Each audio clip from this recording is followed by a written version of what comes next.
It seems at this point that Congress has no clear path forward to avoid a government shutdown. That is all because of what happened today in the Senate, where they failed to pass a stopgap funding measure that actually had cleared the House earlier this morning.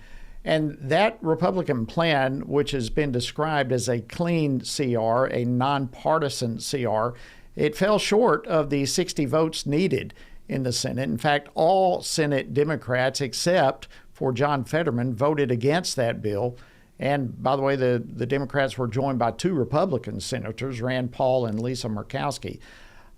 So a competing Democrat plan received 47-45 vote along party lines, and there were 7 Republican senators who are missing the vote. So all of that said, to ask this question, where does it all stand right now? Are we headed towards a government shutdown?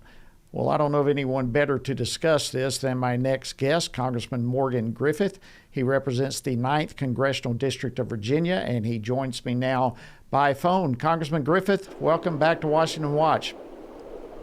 Well, it's good to be with you. Sorry I can't be on the television screen. I'm actually racing home, so I'm on Interstate 81. I apologize for any traffic noise. But, yeah, it looks like we may be in for, now they got next week, Senate in a few days next week, they may be able to straighten it out. But here's the bottom line.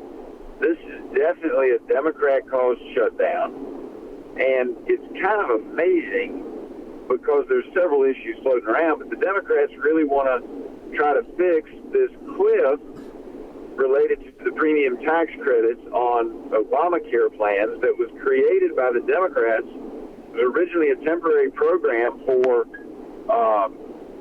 people in the period of COVID. And it was supposed to end in December 31st, 2025. And now they're claiming that even though they set it up as a short-term program, that we can't get rid of it. It's one of those Washington things that once you start something, you can't stop it. And I do agree that unfortunately, the sticker shock for so many families will be great. And so I think we need some kind of a glide path, and it needs to be negotiated. But shutting the government down doesn't help solve that problem. And yet that's where the Democrats are going. And what's amazing about it is, and we witnessed this, you witnessed it, when you have a government shutdown and you have the president of the other party in place, you're giving that president a whole lot of executive authority. They've been complaining he's been using too much. Well, the Senate Democrats are about to hand the people a shutdown and the president a tremendous amount of authority to, that's right, lay off people that he thinks aren't essential and aren't doing the job, and close down things that the president thinks shouldn't probably be getting federal money. So they're handing President Trump something that I think he's probably giddy to get, and that is the ability to take a pen and start striking out federal expenditures. Wow. Great point. So let me make sure that I've got this right. What was being proposed and voted on by the Senate today and the House earlier was a clean CR, so no changes. This was not a bill that was full of GOP policies. It was simply a continuation, if you will, of the status quo. But the Democrats are they just throwing a public tantrum against President Trump? Why would they reject such a short-term measure that does not have any additional GOP policies? Well, I think it's because, yes, and deep down it's because they're just mad at President Trump and they don't know what to do about it. He won the election and they still haven't gotten over it. But at least their argument is that they want to see a permanent extension of the premium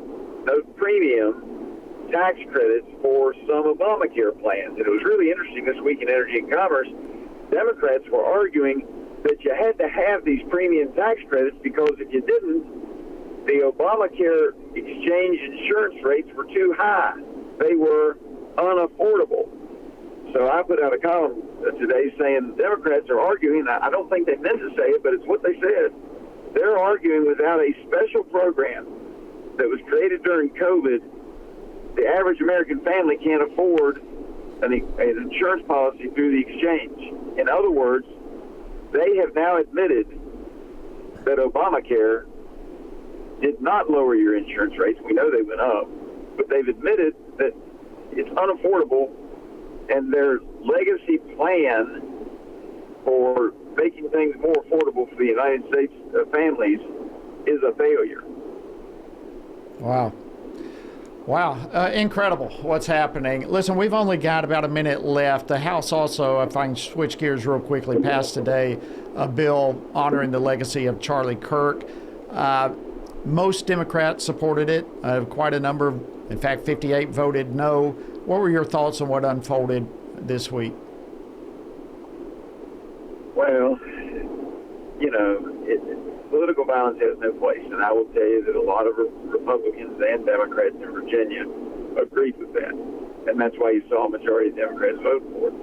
You'd have to ask each of the 59 or 58 who didn't vote for it why they didn't. But a lot of times it's because they disagreed with Charlie Kirk's opinion. Well, I disagree with a lot of Democrats' opinions, but I would immediately vote for a memorial resolution honoring the fact that they were a part of our process in a democratic-republican form of government, and that while I disagreed with them, I respected their right to speak their minds. And as long as they're not spewing affirmative things about creating more violence or encouraging more violence, got to leave it there. Congressman Morgan Griffith. All right. Thank you for joining us.